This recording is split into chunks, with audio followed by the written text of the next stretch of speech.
I would welcome our first speaker, which is Gennadiy Borisov. He is from Ukraine. He's permanently traveling between Belarus, Minsk, Miami, and New York. He worked in various media companies like MTV, Maxim Digital, for example. He was founder of actually MTV Ukraine. And now he's COO of a offshoring company focused on UX development, ClickerTech, and he's going to tell us something about doing business in the US and Latin America. So, Gennadiy. Thank you. Good evening. It's a Monday evening. I will try to keep the presentation short and very lighthearted. And I'm very honored to be here. Thank you for taking the time and inviting me. Roland, I appreciate you guiding me through the process to prepare it. As Roland said, I was born in Ukraine, and during the course of my career, I've done business internationally on at least, I believe, 3 continents. And today, I want to talk about doing business internationally. Rather, when doing business internationally, do not be surprised when you see and experience certain things. As Roland said, we have offices in New York and Miami, and doing business in the United States and Latin America. Sometimes you are surprised when you experience certain things.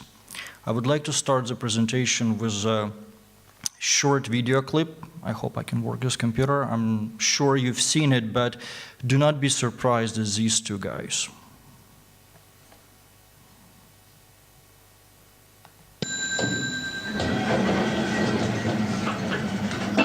Where's the buttons? Oh no, they installed voice recognition technology in this lift. I heard about this. Voice recognition technology? In a lift? In Scotland? You ever tried voice recognition technology? No. They don't do Scottish accents. 11. Could you please repeat that? 11. 11. 11. 11. Could you please repeat that? 11. Whose idea was this? You need to try an American accent. 11. 11. That sounds Irish, not American. What, doesn't it? 11. Where in America is that? Dublin? I'm sorry. Could you please repeat that? Try an English accent, right? 11. 11. You for the same part of England as Dick Van Dyke? Listen, yours then, smart ass. Please speak slowly and clearly. Smart ass. 11. I'm sorry. Could you please repeat that? 11. If you don't understand the lingo, away back came to your own country. Ooh, is that talk now, is it? Away back to your own country? Oh, don't start, Mr. Bleeding Heart. How can you be racist to a lift? Please speak slowly and clearly.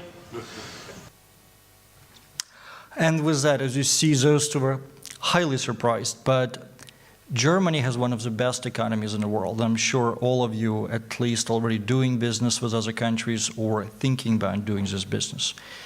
And as I said, doing business in the United States and Latin America, do not be surprised if.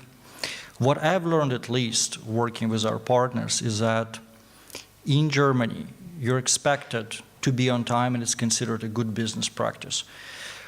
However, in the United States, do not be surprised if Americans, and I'm half American, I would say, are sometimes late, but the universal excuse is they're always stuck in traffic. I spent about 7 years working for MTV networks worldwide, and in MTV inside, there's an insider's joke saying that what time have we scheduled the meeting, the normal time or MTV time?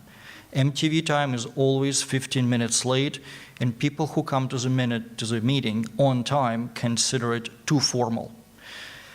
However, in Latin America, if you do business with people in Latin America, do not expect people to be on time. It is rather an unusual occurrence when people in Latin America are on time. It means they deeply respect and value the relationship, but if they're not on time or tremendously late, do not be surprised. Based, again, on my experience in Germany, businessmen and businesswomen gather as much information before making a decision. And decisions do not come lightly. I agree with that because before making a significant business decision, it is great to take your time and make a decision based on all the facts. In the United States, sometimes we try to get to the point extremely fast because time is money and everybody's in a rush, especially in New York. New York time is usually much faster than time in other parts of the world, and one of the New Yorkers' jokes talks about a New York time in front of the traffic light. What's the shortest period of time known to man?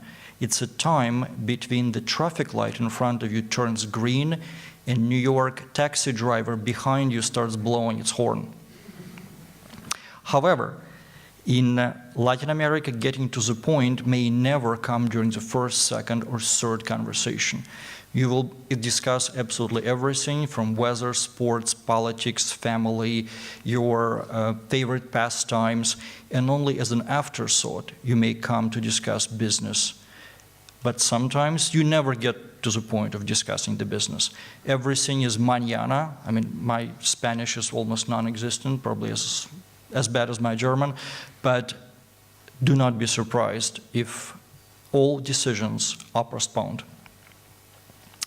Again, in Germany, if a decision's been made, I understood and I realized that people come to respect that decision and honor that decision. And renegotiation sometimes is very unusual. In the United States, it is almost a badge of honor to make a decision, agree on something, and then renegotiate. Sometimes in good faith, sometimes in bad faith. But people always try to renegotiate. In Latin America, it is not even a badge of honor, it's an obligation. Before sometimes coming to decision, negotiations and renegotiations come into play. And after you agreed on a deal and even negotiated and renegotiated a deal, you may not hear from your business partner, sometimes never again. About a year ago, our company, we submitted 5 proposals to a very famous architectural design firm from Brazil. We've never heard back. Apparently, they just forgot their travel plans, and they felt uncomfortable submitting the response to a proposal when they went back to Brazil from Miami. In Germany, businesses would consider risk-taking a negative characteristic. It depends on your business. It depends on the risk you're about to take. However, in the United States, and especially in high tech, taking risks is a very time-honored, if you will, tradition. If people don't take risks in technology, they're frowned upon by venture capitalists and sometimes their partners. But when dealing with businesses in Latin America, you will face 2 groups of people. One are probably elderly, more mature people who remember the old kind of dictatorship times with general in power. They never take risks. However, the younger generation, which feels this quasi-hit of super success coming from Northern America, from United States, they're all for taking risks and sometimes take those risks extremely lightheartedly. Again, doing business in Germany, what we've learned is when you address people by their first names, sometimes people are not used to it and may be offended. However, the United States, if you would address me after a first handshake as Mr. Borisov, that would be very unusual. And people are much more used to being addressed by their first names. In Latin America, it's even more informal. And if you have a great conversation and you feel kind of the synergy and the easy flow of a conversation, you may become much more familiar with a person, especially if it's helped by a couple of drinks or a couple of bottles of wine during the dinner. Taking the time before using first names, as I said before, and developing close friendships comes slower in Europe and in Germany. However, in the United States, people are much faster to develop relationship on a first-name basis and introduce yourself as their friend. In Latin America, I would say, see the previous slide, and the relationship become much closer, much faster. And pretty soon you're discussing very personal topics, and even business attire changes right now. For example, I'm staying in more of a formal way, but having a conversation or business meeting in Latin America, do not be surprised if my shirt would be unbuttoned pretty much up to here. And next step, touching. It is very atypical doing business in Europe and in Germany to touch somebody, beyond the handshake.